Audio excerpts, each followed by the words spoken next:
two, a 1, 2, 3, 4. Good morning and welcome to Unity of Walnut Creek. I know you're going to want to stand up for this one. Embody your spirit. We're going to sing Calling We Forth are Life. calling forth the light. We are calling forth the light of God. We are calling forth the light. It shines in you. It shines in me. It shines right now for eternity. We are calling forth the peace, calling forth. We are calling forth the peace of God. We are calling forth the peace. It shines in you, indeed it does. It shines in me, yes it does. It shines right now for eternity. Joy. We are calling forth the joy. Feel it all around. We are calling forth the joy of God. We are calling forth the joy. It shines in you. It shines in me. It shines right now for eternity. Whoa, whoa, whoa,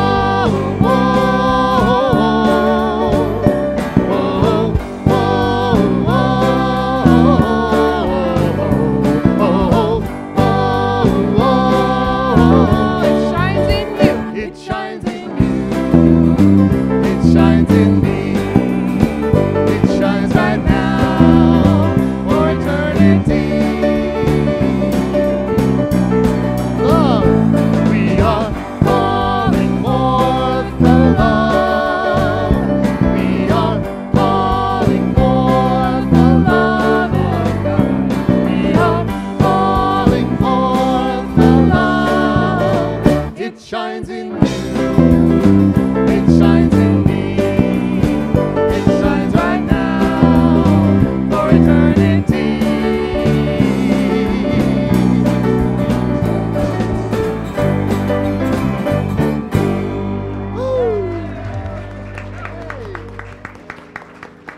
I love you, 1130.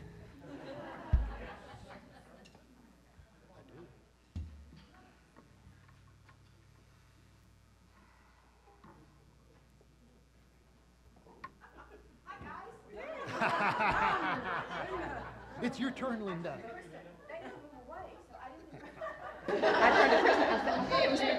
I thought it was my turn to go up. She said, it is. Woo. Oh my goodness. Good morning. You guys are beautiful, all in your red. I love it. It's Christmas time, and you are here by divine appointment. You know, you're here to hear something you need to hear. You're here to greet somebody that you haven't seen in a while, and to share your love and your compassion with other people. So I truly believe that we are all here by divine appointment today. So welcome to Unity Center of Walnut Creek. It's the Sunday before Christmas, and you'll all be here hopefully next Sunday morning when we have our wonderful Christmas morning. Well, it's not Christmas morning, it's Christmas Eve morning. But it's all close. Thank you, John. It is really all close. Oh, wonderful, wonderful, wonderful. Oh. Did we change things this morning? A lot. Wrong page.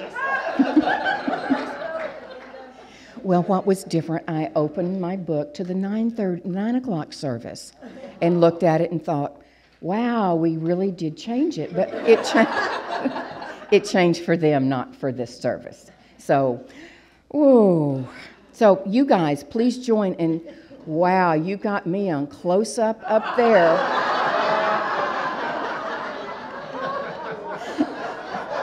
They've never done that before. Thanks, John. So did you guys tell our people at home good morning? We are so glad to have you with us.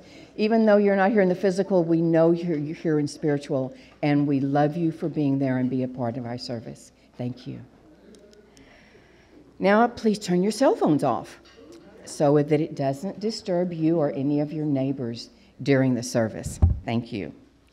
And we have Starlight with us this morning.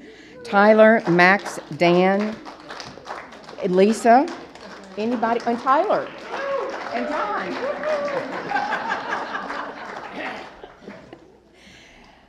We are so grateful to have such fabulous entertainment that live right here with us and share their talents and their gifts with you. Oh, we love you guys so much. Unity is a very special place in this world because it is where we come together for a spiritual path to help us learn to live our lives. And we have a mission here at Unity that is, in a loving community, we empower spiritual growth by modeling and teaching universal spiritual principles. And we have a statement of faith that we say every Sunday together. So I invite you to join me. First of all, go inside to that very special place that you and God, or you and Spirit, or whatever you call that spark of divinity for yourself. And from your heart, please affirm with me, there is only one presence and one power in the universe and in my life, the all-loving goodness of God. And now I'd like to welcome anyone who's with us for the first time. And if you're comfortable in doing so, please raise your hand. Our ushers have a packet of information for you. We have two right down here. Thank you. There's a connection card in that packet. Please take it to our bookstore for an additional welcome gift of a wooden necklace that's handmade by one of our very own congregants. And if you didn't raise your hand and get a packet, I encourage you to go to our bookstore, and we have them there for you as well. And welcome. We're really glad to have you. We do hope you come back. Now, for the rest of us, there's a connection card in the seat pocket in front of you. With this card, you can submit a prayer request, and one of our prayer chaplains will be praying with you throughout the week. You can also give us any feedback. So about the time change, if you're regularly a 9:30 person and you're coming to this one and your things are different, you can give us all kinds of information and feedback that you'd like to share with us. Now, until you hear the gong, I'd invite you to stand up and tell your neighbors good morning.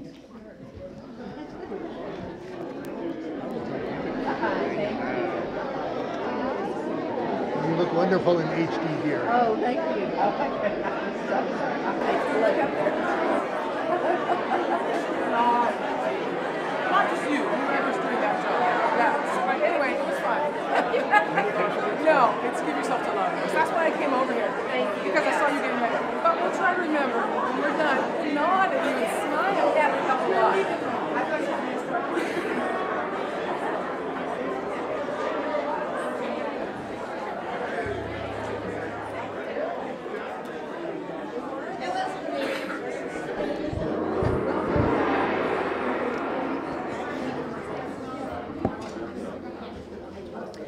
Good morning. My name is CL. Bring your family and friends for caroling at the Kensington Retirement Home this Tuesday, December 19th at 6 p.m. Help us bring the joy of the season as we share our favorite Christmas songs. All are welcome. Please see Lonnie or Lisa and Tyler for more information. You guys want to stand up? I see you laughing over there.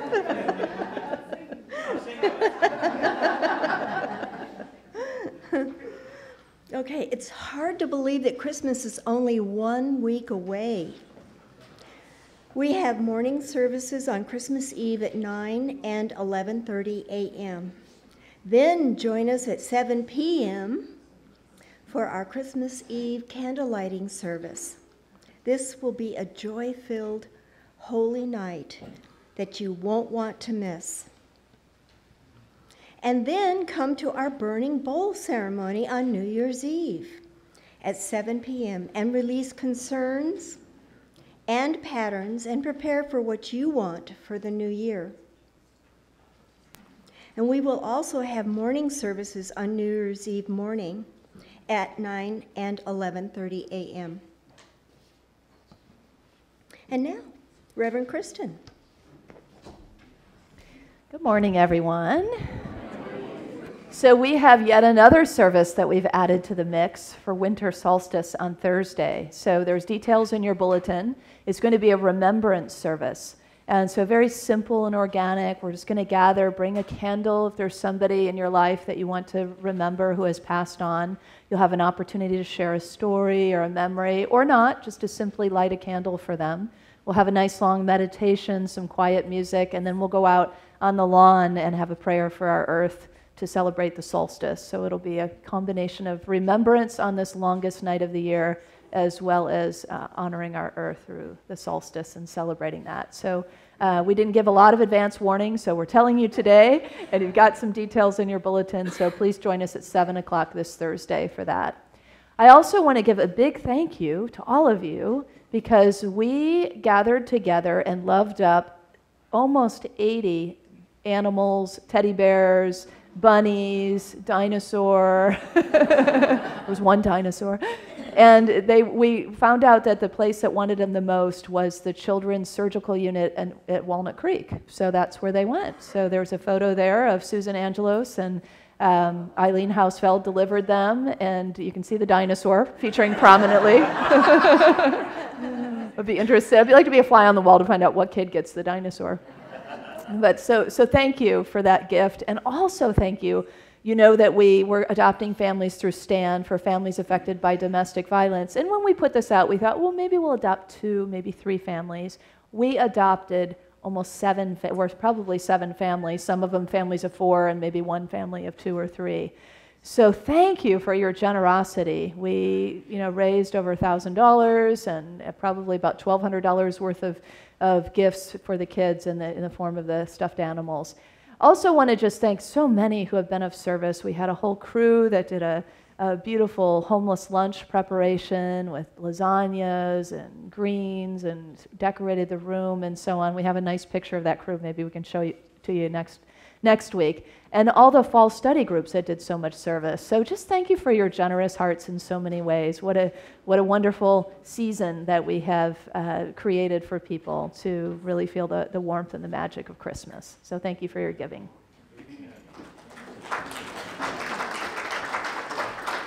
Thank you, Kristen. Now, please take a close look at today's bulletin for details on these and other activities. And now let's have another musical selection.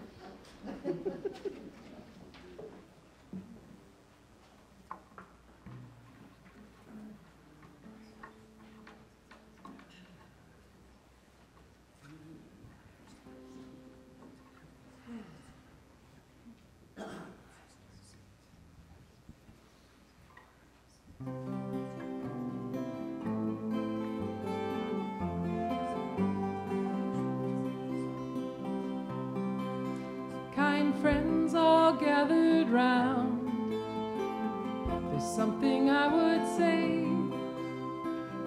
that what brings us together here has blessed us all today. Love has made a circle that holds us all inside, where strangers are as family and loneliness can't hide. So give yourself to love, if love is what you're after. Open up your heart to the tears and laughter, and give yourself to love. Give yourself to love.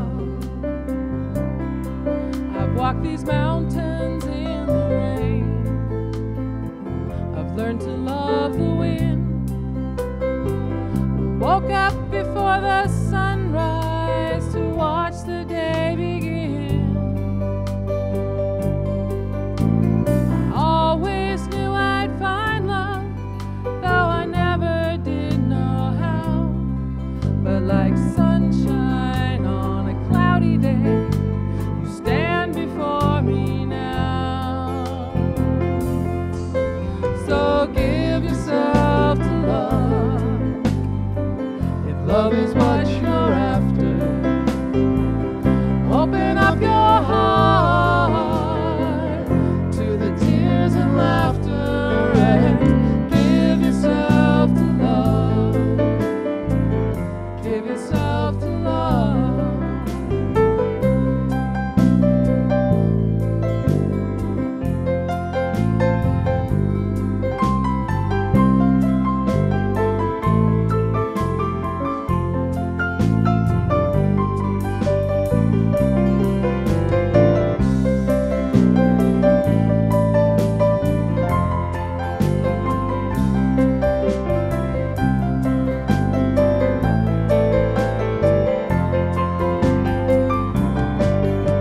Please join us.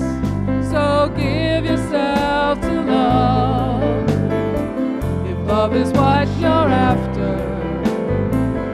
Open up your heart to the tears and laughter, and give yourself to love. Give yourself to love. Love is born in fire. It's planted like a seed.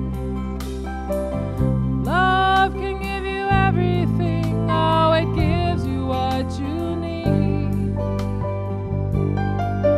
Love comes when you are ready.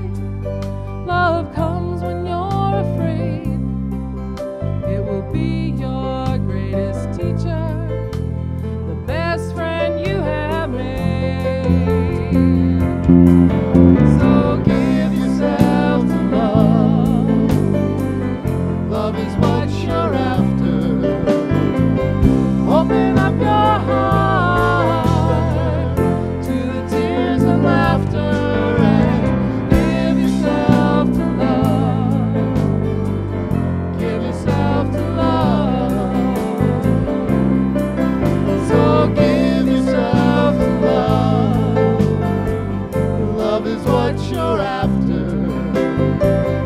Open up your heart to the tears and laughter, and give yourself to love. Give yourself to love.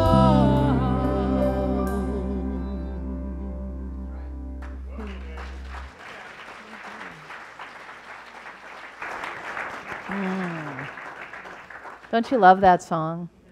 So beautifully done by Starlight. Thank you so much. Yeah.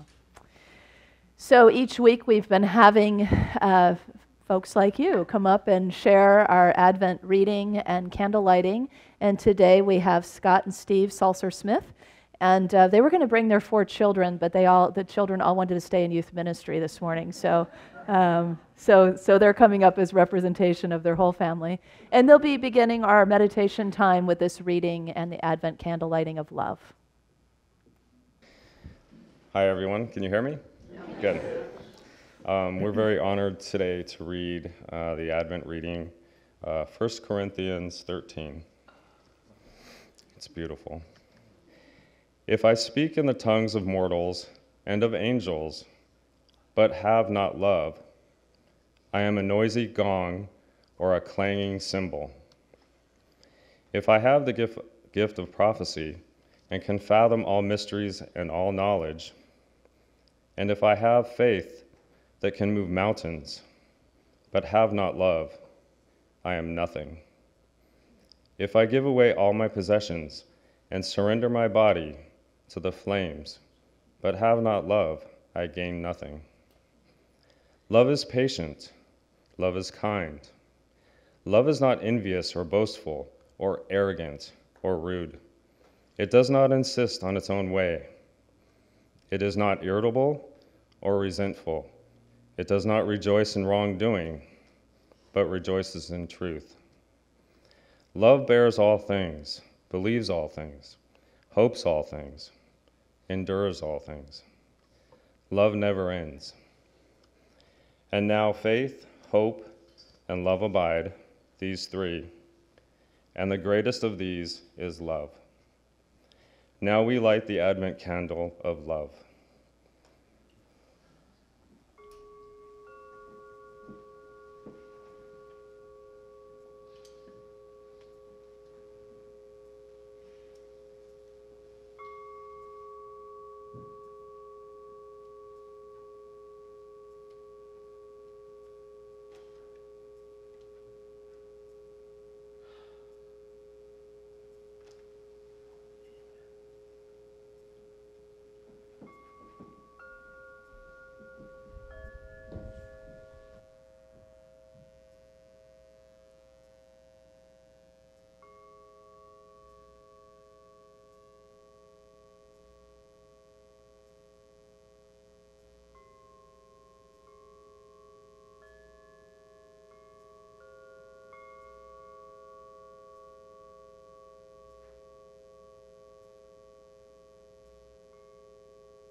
The chime is the call of spirit, the call of love, calling us deeper into our beings, calling us into the wide arms of love, the big, wholehearted, receiving love and giving love.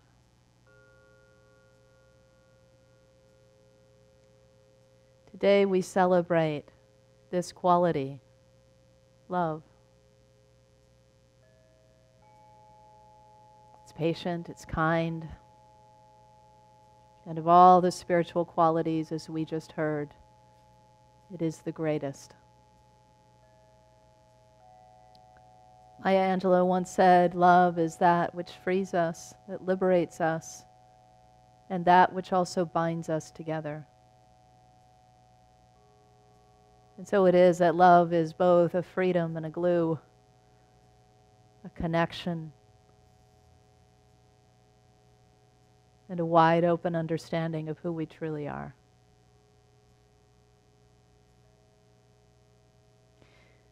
We thank you, God, for the ability to love, for these hearts that love and that feel,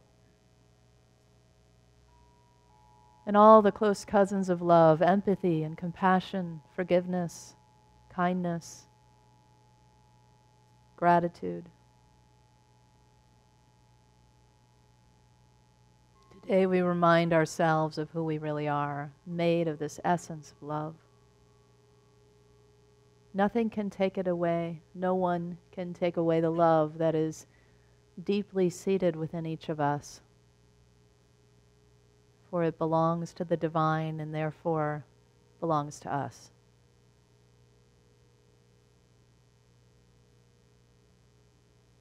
So let us rest in this open-hearted, this big ocean of love,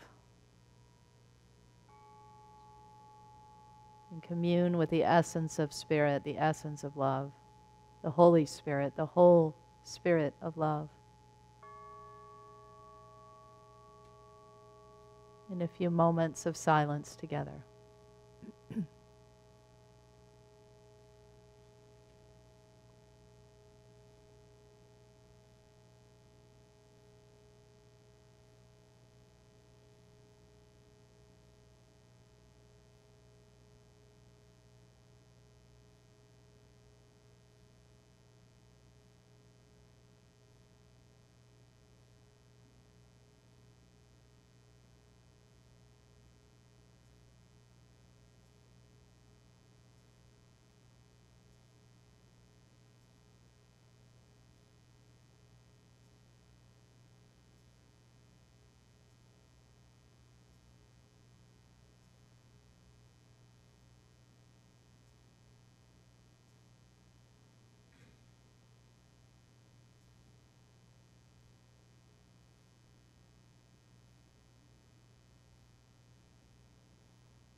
Indeed, love is not a noisy gong or a clanging cymbal, but a pure chime that brings us back to the truth of who we are. It reminds us of the big heart, the wholeness of God that lives inside of us, and that we are really here, all of us, simply to love and be loved.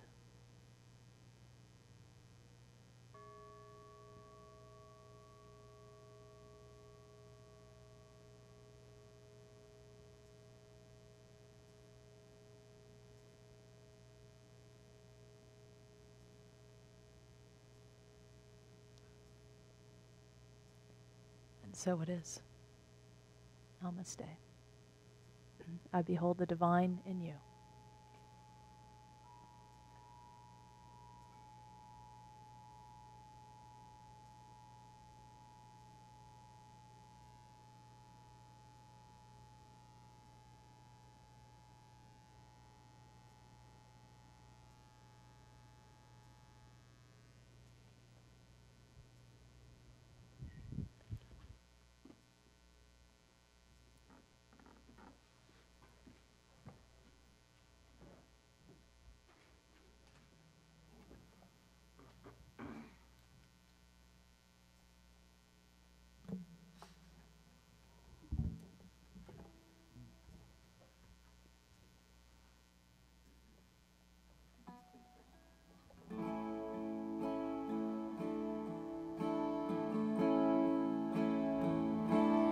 Gladly walk across the desert with no shoes upon my feet, to share with you the last bite of bread I had to eat. I would swim out to save you in your sea of broken dreams. When all your hopes are sinking, let me show you what love means. Love will build a bridge between your heart and mine.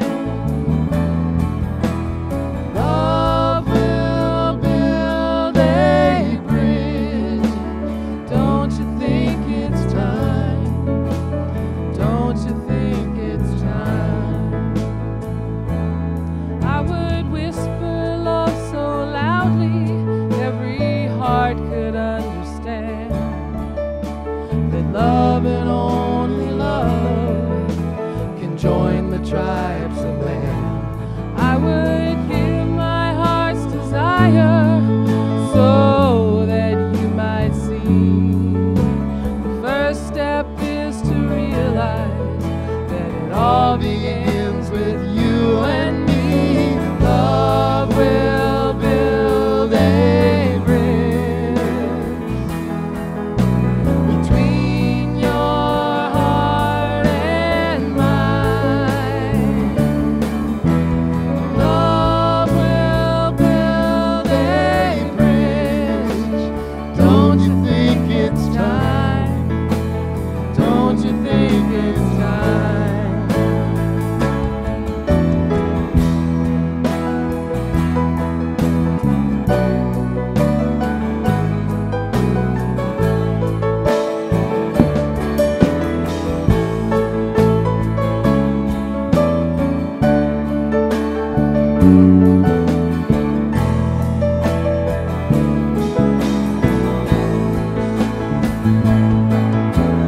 When we stand together, that's our finest hour. We can do anything, Anything, anything. anything. Keep believing in the power. Love will build a bridge Keep believing. between your heart and Love mine. will build a bridge. Love will build a bridge. Don't you think it's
You two really need to work on feeling the music.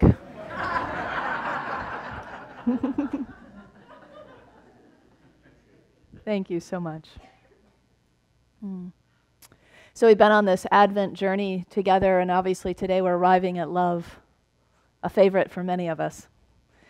And so a couple weeks ago we started out the journey with the idea of faith and really what is hope, and bringing our hope to this, from this place of maybe not it'll happen, to I know that I know that I know, the strength of that faith. And then last week we looked at this season, the rhythm of this season. 'Tis the season of yin, and a season of peace, a season of quiet, a season of going within. And a lot of us have a lot of things going on in our lives during every day, probably 365 days a year, but seems to be ramped up for a lot of people during the holidays. And so finding those quiet places to really match up with that energy of yin. And today we arrive at big-hearted love, wholehearted love. Building that bridge from heart to heart, one heart at a time, right? And of course, how can we do that? But it must begin with us, right? It always begins with us. The work that we do within ourselves to open our own hearts, to soften our own hearts, to look for the places where there may be hard edges and to allow those to melt away so that love, so we can be available for love. Not only to love others, but to be loved, right? That is what it's all about, is that law of circulation of giving and receiving, even in love. So there's some of you may have been visiting some of our favorite Christmas characters. One of my favorites is the Grinch. And I imagine many of you know the Grinch Who Stole Christmas. I think we have an image of the Grinch somewhere in that set, John, just in case you don't know him.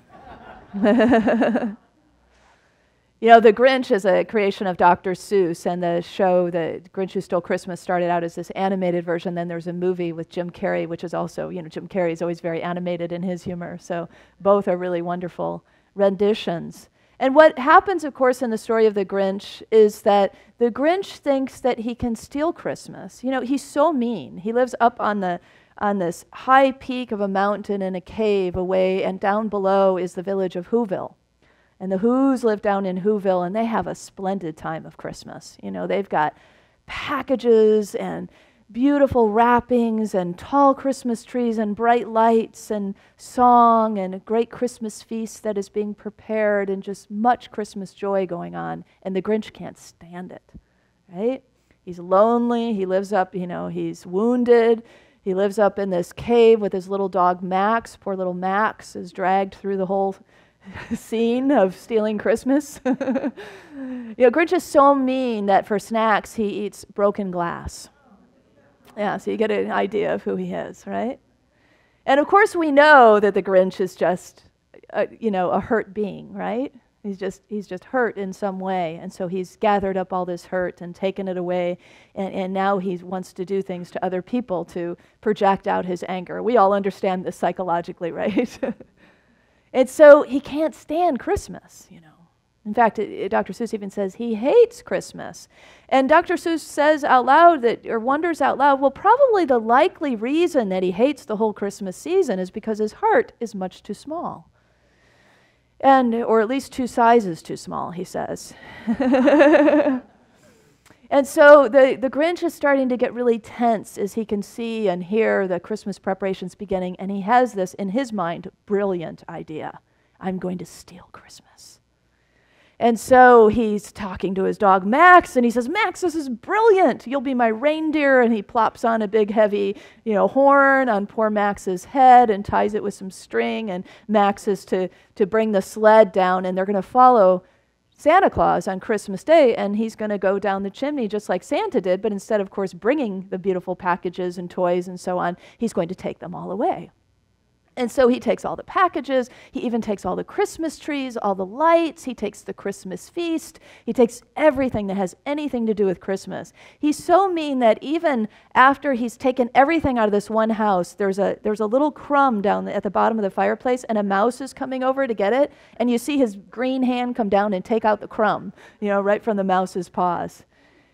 And so then, of course, Christmas morning comes, right? And he can't wait to hear the gnashing of teeth and the sorrow that's going to be coming from Whoville. And he's listening, like in that picture, you know, he's listening. He's listening for what will the sound be on Christmas morning? How terrible it will be that their Christmas has been taken. And instead he hears the usual Christmas morning joy. The Who's down in Whoville are all gathering around, holding hands and singing Christmas songs around the big tree in the center of the village.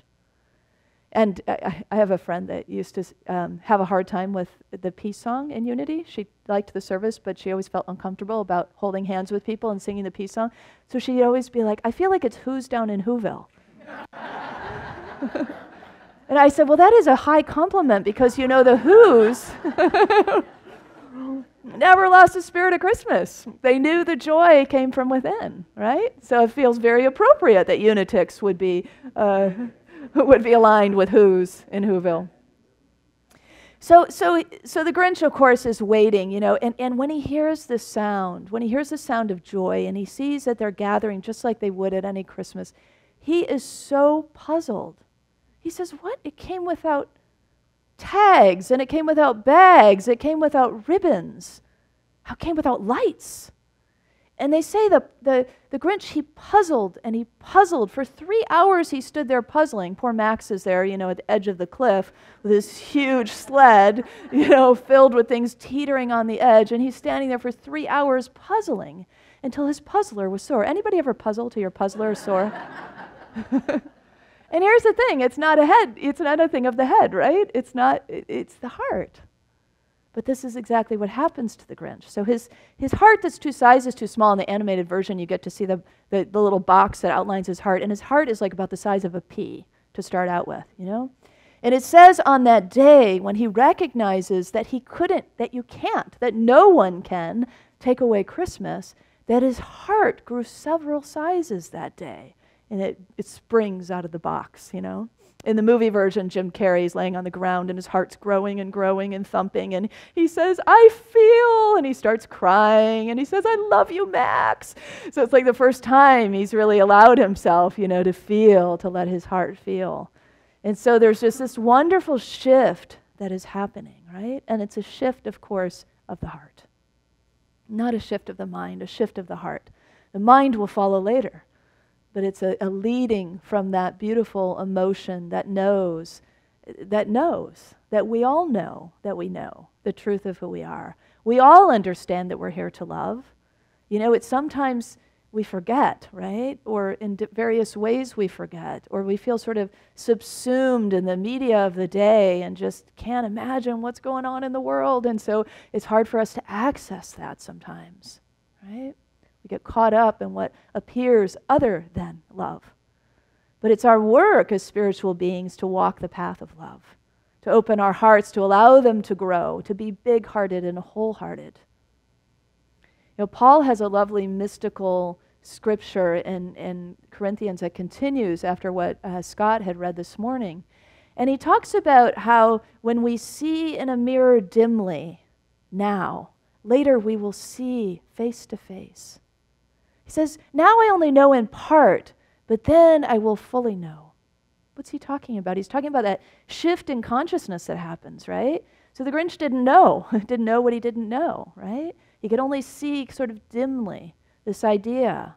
He only knew maybe in part, in some part, and each of us are in those places sometimes, those darker places where things are a little foggy. And then we come to know fully. You know that movie, Jerry Maguire, where he says, you complete me? Whoopi Goldberg later said, if anybody says, you complete me to you, run.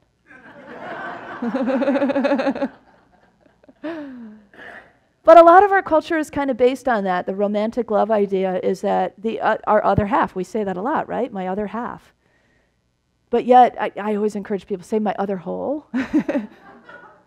Because you are a whole being unto yourself. And the more that we project out onto others that they are somehow to complete us or to make us happy or to bring us joy or to do all the things that we expect or need them to do, it makes for misery, doesn't it? But if we instead go to where the source is, and this is what the way I understand this scripture, is that we dimly see, we sort of get it, because when we fall in love, we feel that love, and it's like we sort of get it. We're touching that Christ or that divine love, right? We get a little feeling of that, and we feel like you're walking on air, right? It's a lovely thing to be in love. The problem is, or the mistake that we make, is that we think the other person is the source of our love. But they're not the source. The source is here, can never go away. We are always sourced from within. The spirit, the truth of who we are is the love. What happens when we fall in love is somebody just holds up a mirror and it's fairly clear so we can see the divinity that is within us. And we can feel that sourced love of the divine. And then we go, wow, I'm in love with her or with him. But the truth is you're in love, period. You're in love with yourself. You're in love with all. You're just in love. You're enraptured in love, in the very essence of love, in the divine love. That's what calls us. We just get confused. And so when we see then clearly, then the partial, he says, begins to disappear. When I know completely, the partial begins to disappear, and we come into that complete whole knowing of who we are, the complete whole knowing of what is love. And that I am love. That it's one and the same, right? We are one with the essence of spirit. We are one with the essence of love. We are that Holy Spirit, that whole spirit of love. So that's what we're called into in this increasing big-heartedness. So when the Grinch starts out with that pea-sized heart, and then it grows. Imagine if your heart is the size of a just really tightly wound little pea, and then something painful happens in the world, how impacted your little heart would be, right? You'd be engulfed in drama and grief and pain. But if you've been doing the spiritual work and you've learned that nobody can take away your love, or nothing can take away your love, because you are a whole and complete unto yourself. You are the virgin. That's what virgin means. The virgin archetype is whole and complete unto myself. And whole and complete unto ourselves means we understand ourselves as human and divine. We understand ourselves as this essence of love. So you imagine then, instead, when your heart, like the Grinch's heart that grew 3 sizes that day and bounced out of that little box and became suddenly a heart that understood the spirit of Christmas, the spirit of love, the connection, even the divine, I'd go so far to say.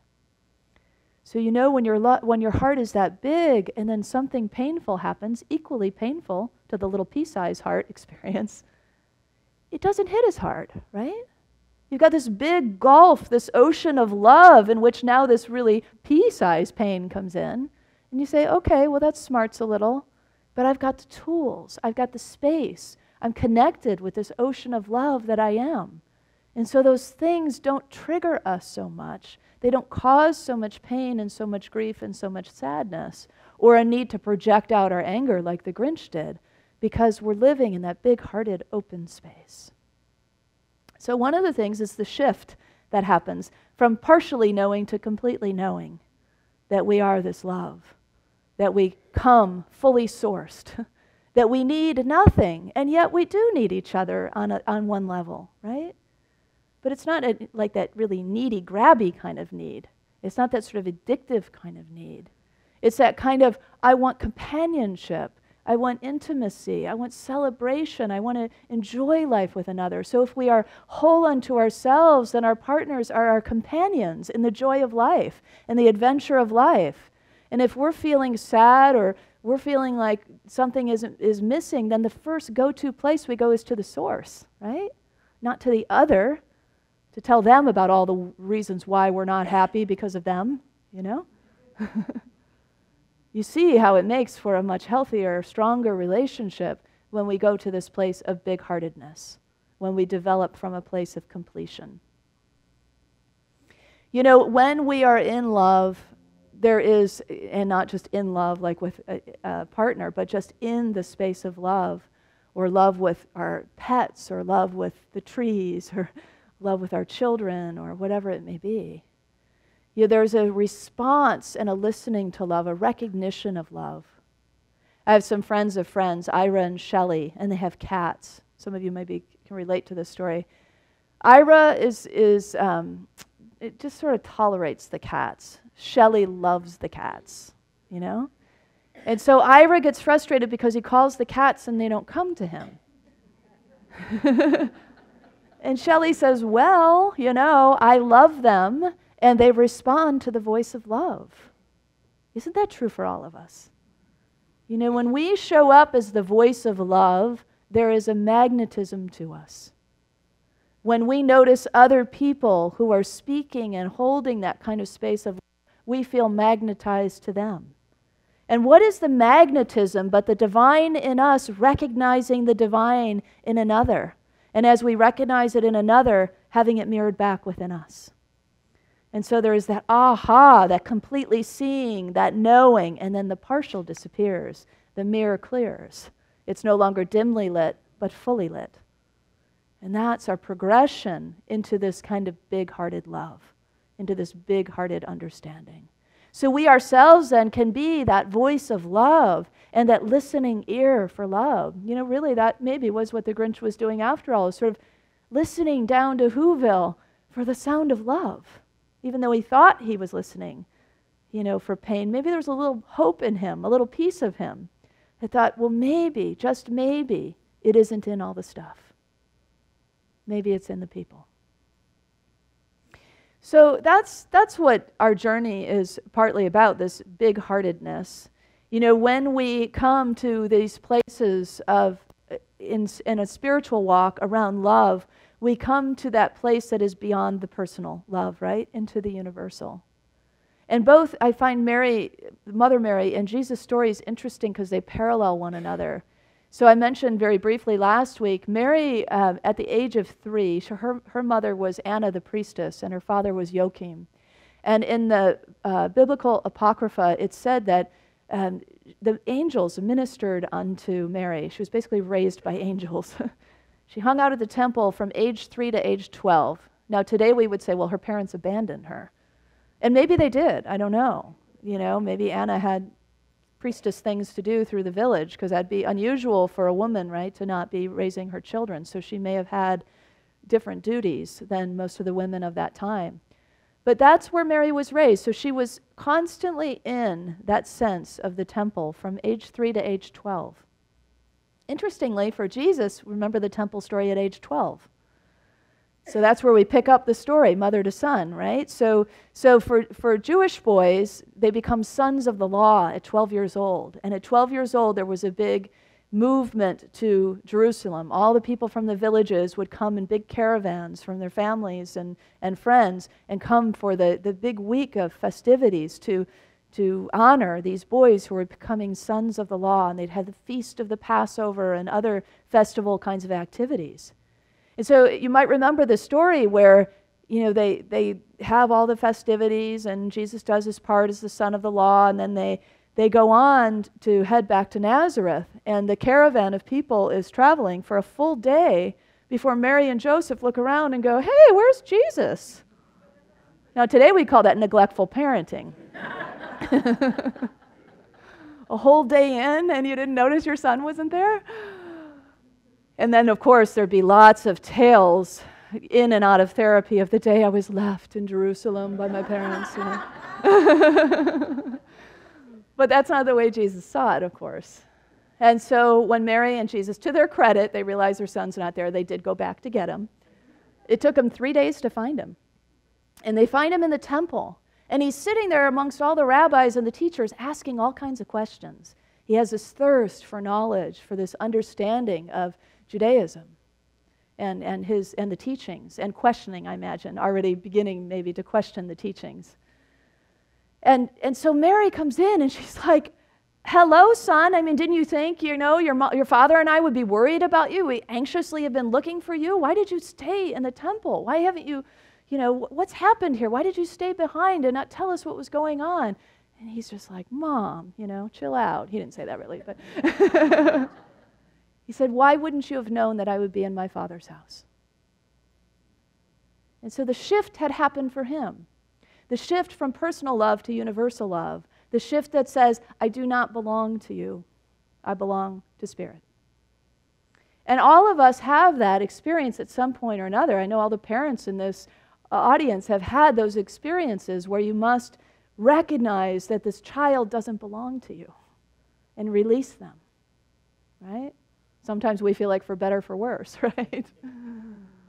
But to release them. And for a lot of parents, it's hard to also, especially if they're not walking as a certain kind of conscious spiritual path, to understand when a child says, I'm called to do this or that.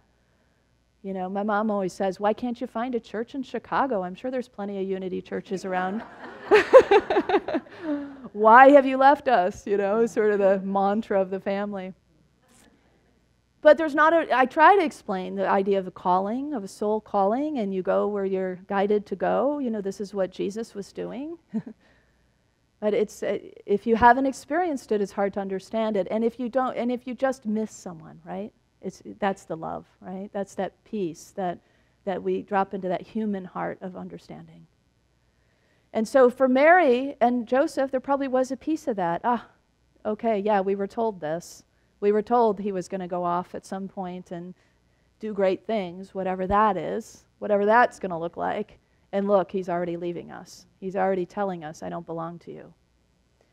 And so for all of us, at some point when we make those shifts, and they can be not just when we're children, but at any point, there's sort of that initiation, right? Like a rite of passage happens. And each time a rite of passage happens, we remember a little bit more of the truth of who we are. We remember and experience a little bit more of the essence of love that we are. And then we live from that love, and we express from that love, and we remember to fill up our own well of love, right?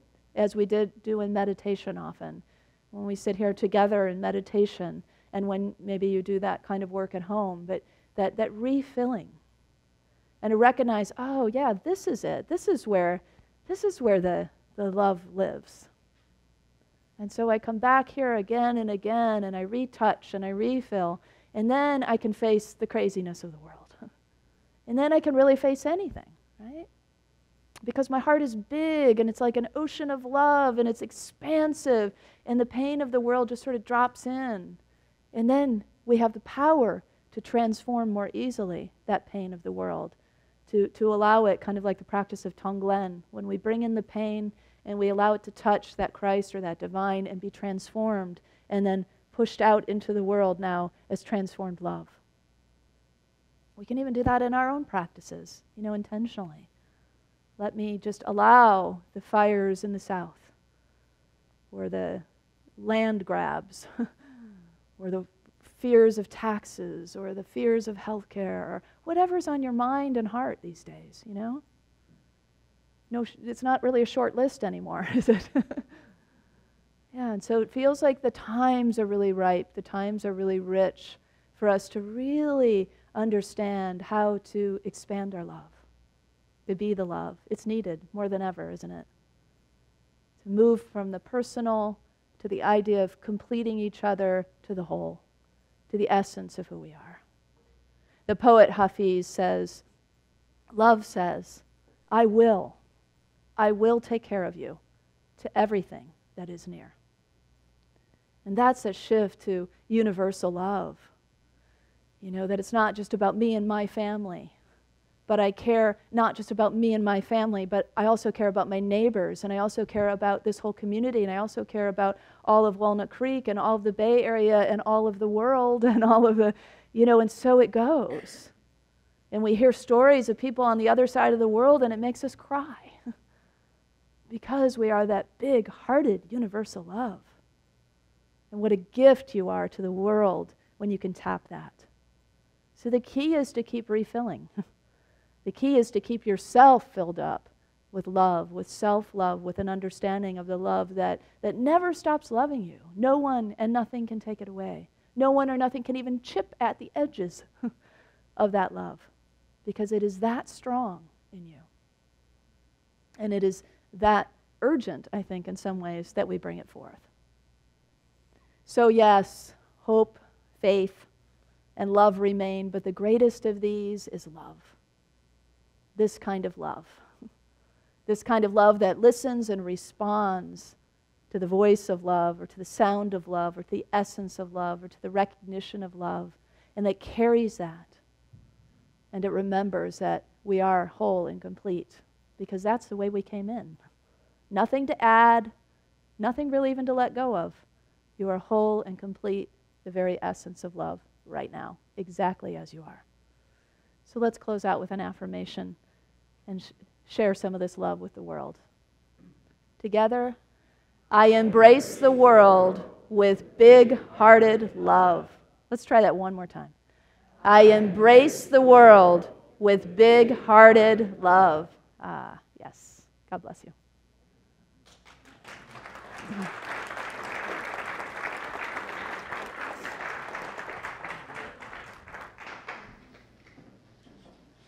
Thank you, Kristen. We feel your love. We appreciate your love and all the love that is in this room and that all the love that we share together. Whew. Our prayer chaplains are available at this service and after this service to provide personal prayer support. They're the ones wearing the lavender stoles, and whether you have a joy or a concern on your heart today, praying with our prayer chaplains is a powerful opportunity to raise your intentions up in consciousness. And now it's time for our prosperity celebration. So I encourage you to take your tithes and your love offering in your hand as we consciously align with the universal law of circulation, which is, as we give, shall we receive.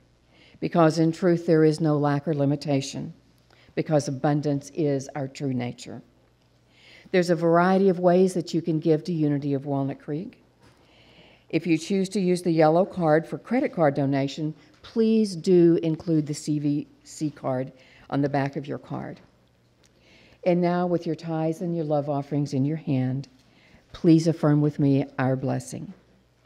Divine love, one with me, blesses and multiplies all that I am, all that I have, all that I give, and all that I receive.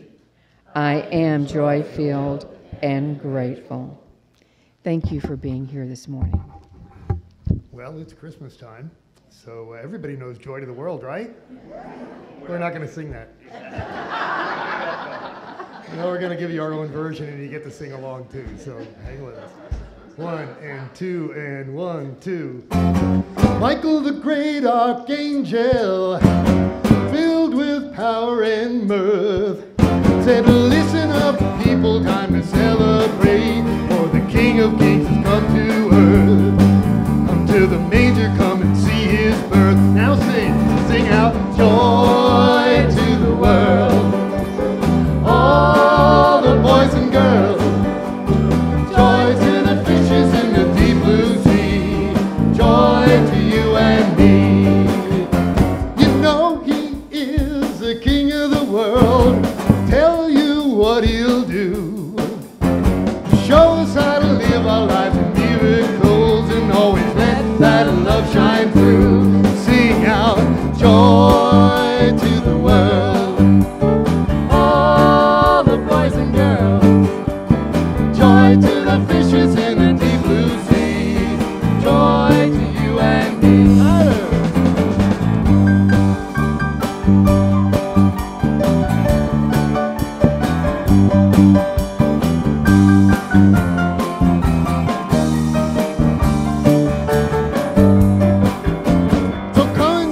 Celebration and go out and have fun, for the King of Kings has told us all to celebrate and remember that we're all the one. Sing out, joy to the world. All the boys and girls, joy to the fishes in the deep blue sea, joy to you and me. Joy to the world, all the boys and girls, joy to the fishes in the deep blue sea, joy to you and me. Here we go up.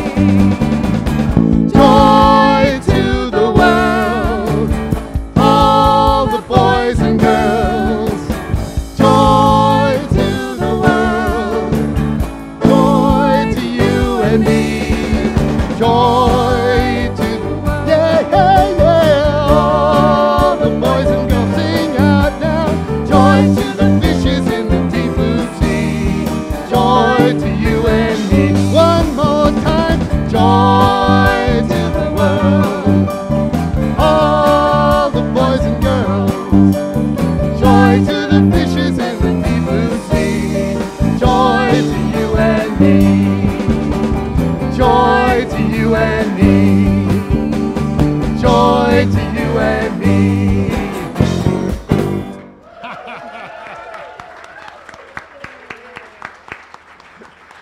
All right, I love 11:30. I've said it before.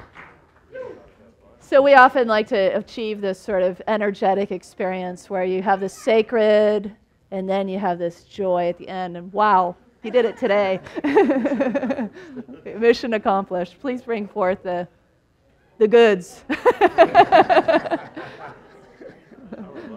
Thank you for the abundance.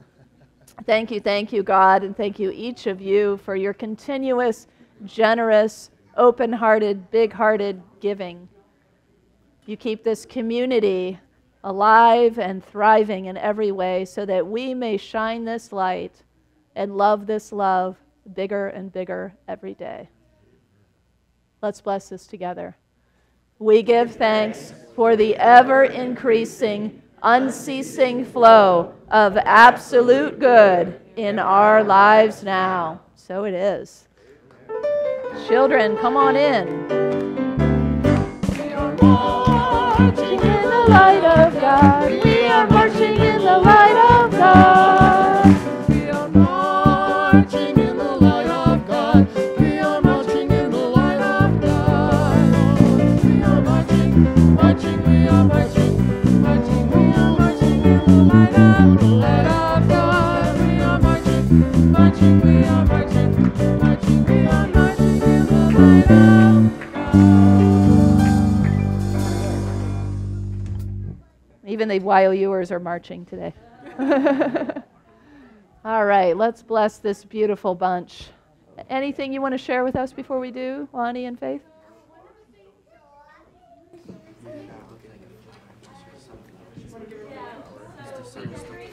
Today, and we talked a lot about unconditional love and love for every person in the world and everything in the world, whether that be good or bad, whatever good or bad is. But yeah. Nice. Basically it. Beautiful. Thank you. All right. Well, let's bless this wonderful group of love bugs. Together, youth and teachers, you are loved, special, and important. The light of God shines through you. We invite you to take your neighbor's hand as we close out with the prayer of protection and the peace song. Ooh, I thought I'd join you all, but we're running out of space. Together, the light of God surrounds us. The love of God enfolds us. The power of God protects us. And the presence of God watches over us. Wherever we are, God is, and all is well.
You are the light and the love and the peace on earth right now. So let your light shine and have fun.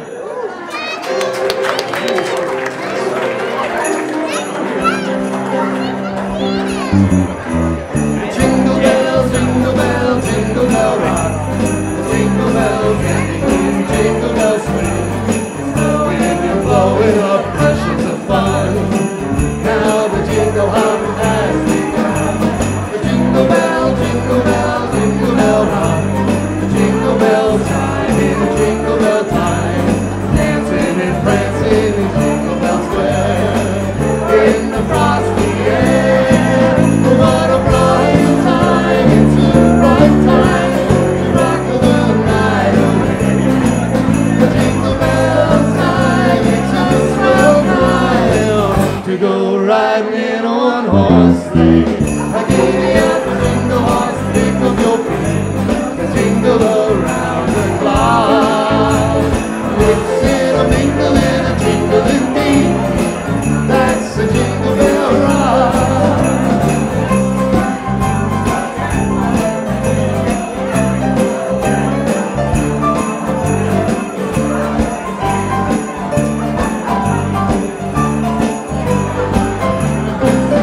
What a bright time, it's a bright time to rock the night away. The jingle bell time, it's a swell time to go riding in a one-horse